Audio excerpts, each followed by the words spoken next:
Tumakuru Rayadurga railway ಯೋಜನೆ ಇದು ಒಂದು ಬರೀ ರೈಲ್ವೆ ಯೋಜನೆ ಅಲ್ಲ, ಇದು ಅಭಿವೃದ್ಧಿಯ ದಾರಿ ಸಂಪರ್ಕದ ಹೊಸ ಅಧ್ಯಾಯ.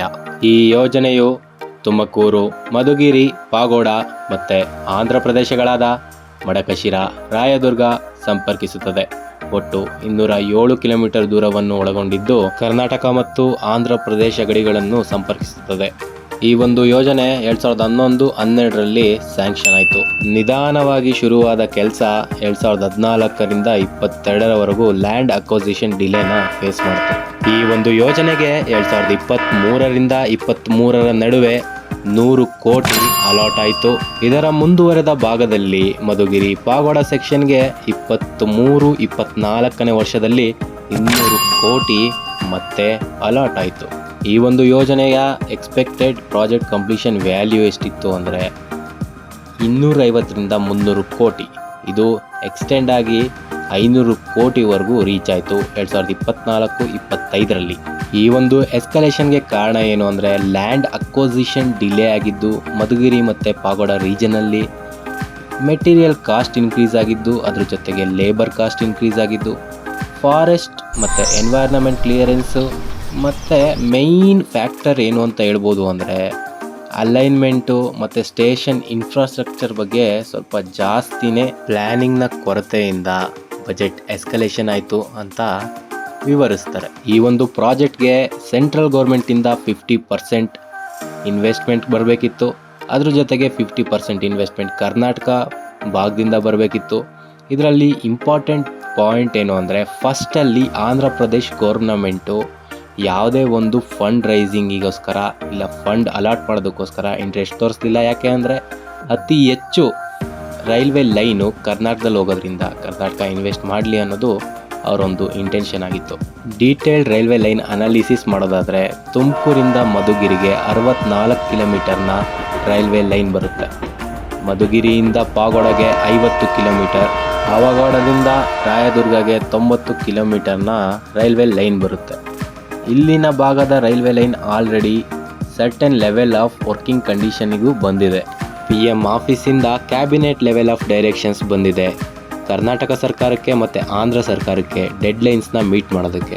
ಇದು ಕರ್ನಾಟಕ ಸರ್ಕಾರ ಮತ್ತು ಆಂಧ್ರ ಸರ್ಕಾರದ ಮಧ್ಯೆ ಈ ಒಂದು ಪ್ರಾಜೆಕ್ಟ್ ರಿಲೇಟೆಡು ಟೆನ್ಷನ್ ಯಾವ ರೇಂಜಿಗಿದೆ ಅನ್ನೋದನ್ನ ಕ್ಲಿಯರಾಗಿ ತೋರಿಸುತ್ತೆ.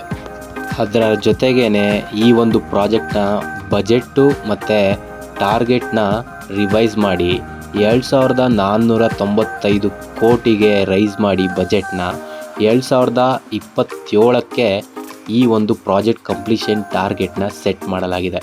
ಈಗ ಸದ್ಯಕ್ಕೆ ರೈಲ್ವೆ ಮಿನಿಸ್ಟರ್ ಆಗಿರುವಂತಹ ವಿ ಸೋಮಣ್ಣನವರು ಈ ಒಂದು ರೈಲ್ವೆ ಪ್ರಾಜೆಕ್ಟ್ನ 2026ರಷ್ಟರಲ್ಲಿ ನಾನು ವರ್ಕಿಂಗ್ ಕಂಡೀಷನಿಗೆ ತರ್ತೀನಿ ಅಂತ ಶಪಥ ಮಾಡಿದ್ದಾರೆ. ಇವರು ತುಮಕೂರದೇ ಮೂಲ ಹೊಂದಿರೋದ್ರಿಂದ ಈ ಪ್ರಾಜೆಕ್ಟ್ ಬಗ್ಗೆ ಇವ್ರಿಗೆ ತುಂಬ ಉತ್ಸಾಹ ಇದೆ. ಈ ಒಂದು ಪ್ರಾಜೆಕ್ಟ್ನ ವರ್ಕ್ ಪೆಂಡಿಂಗ್ ಸ್ಟೇಟಸ್ನ ನೋಡೋದಾದರೆ ಪಾಗೋಡ, ಕೊರಟಗೆರೆ, ತುಮಕೂರು ಇಲ್ಲಿನ 80 ಕಿಲೋಮೀಟರ್ ಲೈನ್ನ ಪ್ರಾಜೆಕ್ಟ್ ಪೆಂಡಿಂಗ್ ಇದೆ. ಇದು ಹೆಚ್ಚಾಗಿ ಯಾಕೆ ಅಂದರೆ ಲ್ಯಾಂಡ್ ಅಕ್ವಸಿಷನ್ನಿಂದನೇ ಇದು ಹೆಚ್ಚಿನ ಭಾಗ ಪೆಂಡಿಂಗ್ ಇರೋದು. ಇದು ಸಾಮಾನ್ಯವಾಗಿ ಕರ್ನಾಟಕ ಭಾಗ. ಯಾಕೆ ಅಂದರೆ ಅತಿ ಹೆಚ್ಚು ಈ ಒಂದು ರೈಲ್ವೆ ಲೈನ್ ಹೋಗೋದು ಕರ್ನಾಟಕ ಭಾಗ ಆಗಿದ್ದರಿಂದ ಒಂದು ಕರ್ನಾಟಕ ಭಾಗದಲ್ಲಿರೋ ರೈಲ್ವೆ ಲೈನ್ ಪೆಂಡಿಂಗಲ್ಲಿರೋದು ಕಾಮನಾಗಿ ಕಾರಣಕ್ಕೆ ಸಿಗುತ್ತೆ. ಈ ಒಂದು ಸ್ಲೋ ವರ್ಕ್ ಪ್ರೋಗ್ರೆಸ್ಸಿಗೆ ಇನ್ನೂ ಒಂದು ಕಾರಣ ಏನು ಅಂದರೆ ಲ್ಯಾಂಡ್ ಅಕ್ವಸಿಷನ್ನು, ಟೆಂಡರ್ ಇಶ್ಯೂಯಿಂಗು ಮತ್ತು ಕರ್ನಾಟಕ ಸರ್ಕಾರ ಇದರಲ್ಲಿ ಕಮ್ಮಿ ಇಂಟ್ರೆಸ್ಟ್ ತೋರಿಸ್ತಾ ಇರೋದು ಕೂಡ ಕಂಡುಬರುತ್ತೆ. ಅಪ್ರಾಕ್ಸಿಮೇಟ್ಲಿ 125 ಕಿಲೋಮೀಟರ್ನ ವರ್ಕ್ ಲೈನು ವರ್ಕಿಂಗ್ ಕಂಡೀಷನಿಗೆ ರೆಡಿ ಇದೆ. ಇನ್ನು ಮಿಕ್ಕಿರೋಂಥ 80 ಕಿಲೋಮೀಟರ್ನ ವರ್ಕ್ ಲೈನ್ ಪೆಂಡಿಂಗ್ ಇದೆ. ಇನ್ನೇನು ಹೇಳಬೇಕು ಅಂದರೆ ಈ ಪ್ರಾಜೆಕ್ಟು 2026ರಿಂದ 27ರಷ್ಟರಲ್ಲಿ ಕಂಪ್ಲೀಟ್ ಆಗುವಂಥ ಎಕ್ಸ್ಪೆಕ್ಟೇಷನ್ಸ್ ಇದೆ. ಈ ಒಂದು ವಿಡಿಯೋದಲ್ಲಿ ಮುಂದಕ್ಕೆ ಹೋಗೋದಕ್ಕೂ ಮುಂಚೆ ಈ ಒಂದು ಪ್ರಾಜೆಕ್ಟ್ನ ಅನುಭವದ ಬಗ್ಗೆ ಅಂದರೆ ಇಲ್ಲಿನ ಲೋಕಲ್ಸ್ ಹತ್ರ ಅವ್ರದ್ದೇ ಆದಂಥ ಮಾತುಗಳಲ್ಲಿ ಕೇಳೋಣ ಬನ್ನಿ. ತುಮಕೂರು ಟು ರಾಯದುರ್ಗದವರೆಗೂ ರೈಲ್ವೆ ಯೋಜನೆ ಜಾರಿಯಾಗಿರುತ್ತೆ. 2009ರಲ್ಲಿ ಅಂದಿನ ಪ್ರೈಮ್ ಮಿನಿಸ್ಟರ್ ಆದ ಮನಮೋಹನ್ ಸಿಂಗ್ ಅವರು ಇದಕ್ಕೆ ಬಜೆಟನ್ನು ಬಿಡುಗಡೆ ಮಾಡಿರ್ತಾರೆ. ಬಟ್ ಕಾರಣಾಂತರಗಳಿಂದ ಆ ರೈಲ್ವೆ ಯೋಜನೆ ಅಲ್ಲಿಗೆ ಕುಟಿತ ಆಗಿರ್ತೈತೆ. ಅದನ್ನು ಆದಷ್ಟು ಬೇಗ ಸ್ಟೇಟ್ ಗೌರ್ಮೆಂಟ್ ಆಗ್ಬೋದು, ಸೆಂಟ್ರಲ್ ಗೌರ್ಮೆಂಟ್ ಆಗ್ಬೋದು ಮತ್ತು ಆಂಧ್ರ ಗೌರ್ಮೆಂಟ್ ಆಗ್ಬೋದು, ಈ ಮೂರನ್ನು ಕಲಿತು ಮಾತಾಡಿ ಅತಿ ವೇಗವಾಗಿ ಅದನ್ನು ಚಾಲನೆ ಮಾಡಿದ್ರೆ ಆ ಭಾಗದ ಜನಗಳಿಗೆ ಒಳ್ಳೆಯದಾಗ್ತದೆ. ಇನ್ನೊಂದು ಅಭಿವೃದ್ಧಿ ಆಗ್ತೈತೆ.